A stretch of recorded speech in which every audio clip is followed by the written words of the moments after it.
took off to Shanghai. Whereas me, ever since day one, my mom was there. So at least, my dad traveled back and forth. But at least I know what it's like to have a parent there. And my mom was always like, sorry, but when you have a kid, it's your responsibility from day one. And this is what you do. Both saying it and doing it. So that was my school of learning. So we had those kids. You saw that, so you replicate that. I saw this, I replicate this. That's why you shouldn't have 5 days. That's why I run the show, because that's what I do best. Yeah, so anyways, bitterly disappointing. Like, she might be a little bit better than last year, but it's not the baseline of everybody else in Hong Kong. So,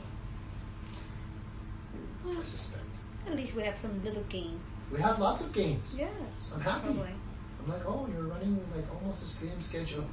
Not in a condescending or any kind of encouraging. Wow, you're running like kind of like the same schedule as the kids. Great. Be lovely if you could send in a school more, pick them up more. Be lovely if you could come to the activities. Because if you never go to them, you always think that I'm using the activities to usurp your time. But actually, when you see them play soccer, then you realize, they don't get this good by just standing around and not playing the activity. They get this good by this concentration on the activity. But do they enjoy it now? Because there was some complaint about jiu-jitsu. Now? You know what?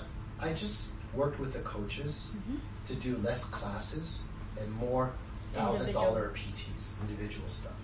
Okay. And they realized that the coaches really liked them, and the coaches started liking them better once I started paying for the PTs also, I think. Yep. And then for all 3 of them? No, when the girls PT, I work out with the boy. Okay. Jiu-jitsu. Summer we did a lot more of the jiu-jitsu, maybe 2 or 3 or 4 times a week. Now it's in 4 weeks of the month, maybe 2 to 2.5 times a month only, because school takes precedent over everything. So if they got a test or a big homework thing for Thursday, I'll skip Wednesday. But since Monday is mom's night anyway, I'll usually send it for homework. Friday is usually mom's night, except for half the time it's mine. So I might do a makeup jiu-jitsu. Tell me about your schedule. Because I don't know. Sure. What is your current schedule now? Kids? Yes. So thank God, Apollo, we got into Soji. Easier. So they are 7:45 to 3:30 at the school. Lunch paid for and consumed at the school. Breakfast consumed at home. Yes? Yep. So get out of school at 3:30, doctor. Yep. My maid, 4 out of 5 days of the week, will have something ready for them to eat in the car as soon as they get out. Because if they started to tutor the second they came out of the car into Legend or Serenade, I just figure, yes, I hate eating in the car, but I hate eating while you're trying to study more. So I'd rather that they have a moment before the 4 o'clock or 4:15 tutor. They get out at 3:45, get home at 3:50. So they got about 10-15 minutes, sometimes half an hour before the tutor gets there. Oftentimes, Miss Liao will travel with the kids from school to home. Why? Efficiency. You start studying right away. Like, she lives next door to the school. Okay, that makes sense. Yeah. Okay. And she teaches in the morning. So she'll just walk over to the school. Yep. And then meets up with them and then begins. So Donna will cook on demand, like Madonna's chef, like whatever they like best. Sushi, spaghetti, steak and salmon, whatever. And I think the nutrition is infinitely better because all I do is spend money on their food. Ice cream and just whatever. To fatten them up. That's all I do. I mean, and not in a bad way, right? Like every time Angelina says, "Oh, you always say Gigi's skinny," I'm like, I've never said Gigi's skinny. I'm just like, baby, are you hungry? If you're hungry, here's yummy food you love to eat.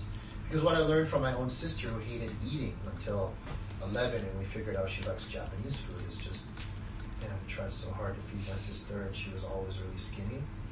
And, you know, I didn't worry about it, but my parents did. And then one day she figured out something that she likes and we just kept feeding her, and then now she's 5 feet tall and like 200 pounds. It's great.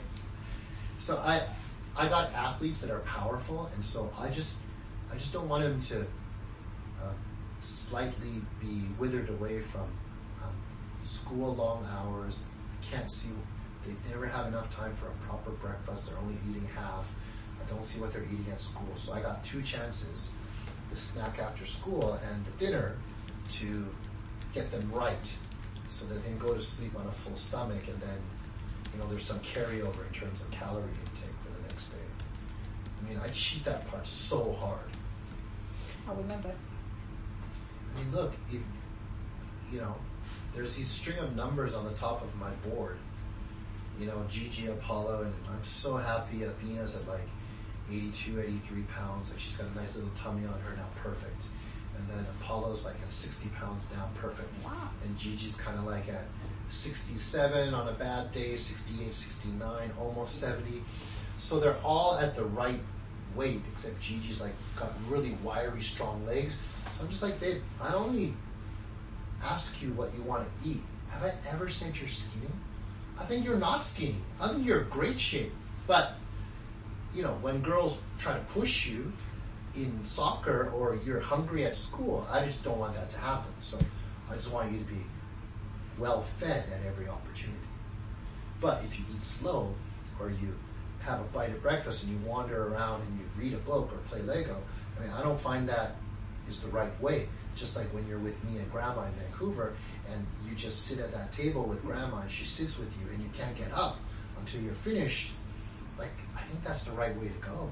Because in most normal families, the mom and dad and the kids sit together, they eat, they talk about the day, but they all sit there till they're done, and then maybe a kid might say, may I be excused, in a, you know, polite family, and, you know, maybe we just did it wrong, allowing you to do whatever you want to do in between bites. But I'm like, Mom, and I tell the maids, you can't follow my kids around and feed them.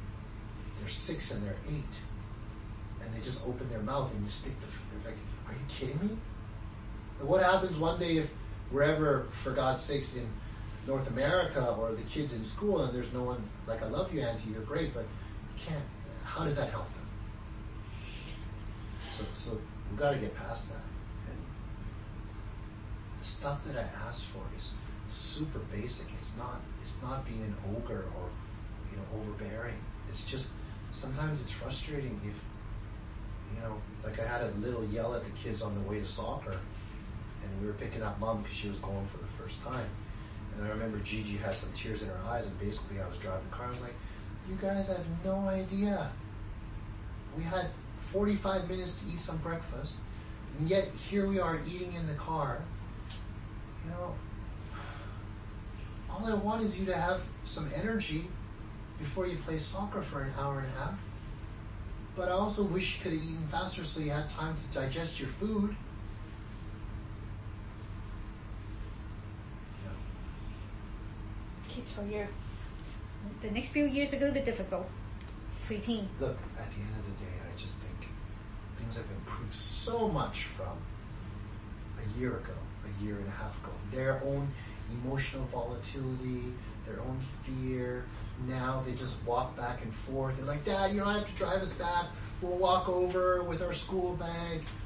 They can do that? With the helper, I guess. Yeah. Yeah, because I remember you told me that there is the way that you can kind of shortcut. Totally. So it's like 50 steps. And, you know, sometimes they ride their scooter over, or sometimes they ride their bike over. Sometimes they like my swimming pool, that swimming pool. You know, they trick or treat.